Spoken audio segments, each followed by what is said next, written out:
My message in India was, to fight climate change and make the world healthier. Next week, I'm going back to India.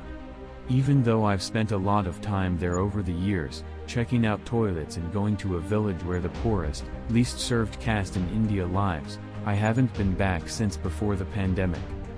I can't wait to see how far things have come since then. This essay was first published in the Indian newspapers Times of India and Dainik Jagaran. I made a plan more than 20 years ago to give most of what I had back to the community. From the start, my goal was to help fix the terrible injustices I saw around the world.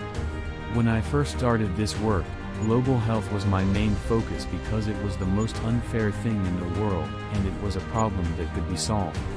Even now, that's still the case. But as time went on and the terrible effects of a warming world became clearer, it became clear that you can't help the poorest people in the world unless you also do something about climate change. Climate change and the health of the whole world are inseparable.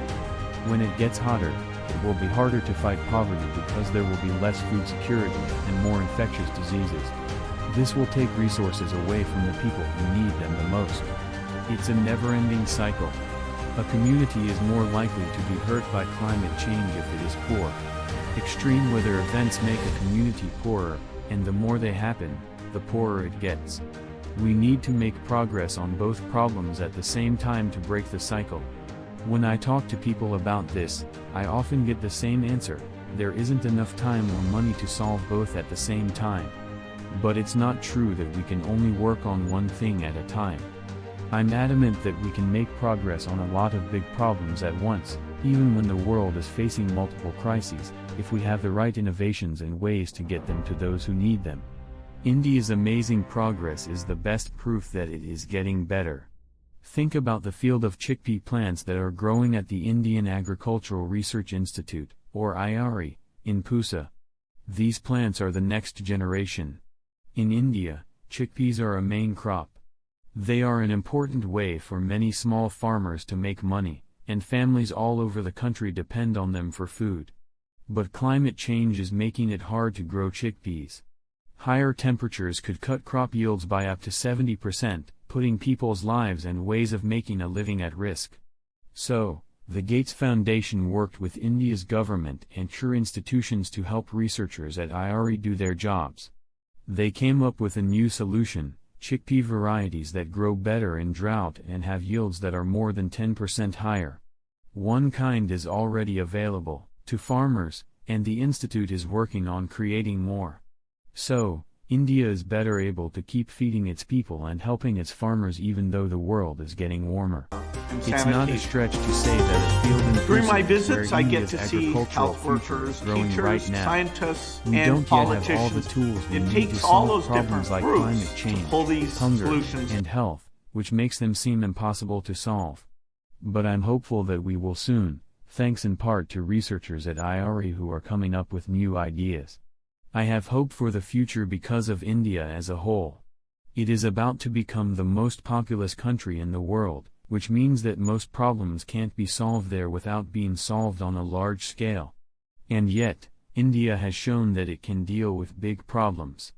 The country got rid of polio, cut down on the spread of HIV, reduced poverty, lowered infant mortality, and made it easier for people to get to clean water and financial services. What did they do? India has come up with a way to innovate that is the best in the world and makes sure that solutions get to the people who need them. When the rotavirus vaccine, which protects against the virus that causes many cases of diarrhea that end in death, was too expensive for every child to get, India made the vaccine themselves.